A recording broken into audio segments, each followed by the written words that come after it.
Hi guys, in front of me is TCL 501 and let me show you how to activate Google Backup. At first, open the settings, then mark System, click on Backup, and now mark info that you wish to backup with your Google account.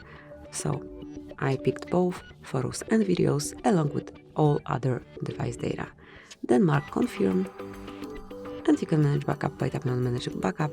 So over here you can notice that the backup would be done automatically over Wi-Fi after your device been charging and idle for 2 hours. However, if you want to do it right now, just mark Backup Now. Well, that's it. So thank you for watching. Please subscribe our channel and leave the thumbs up.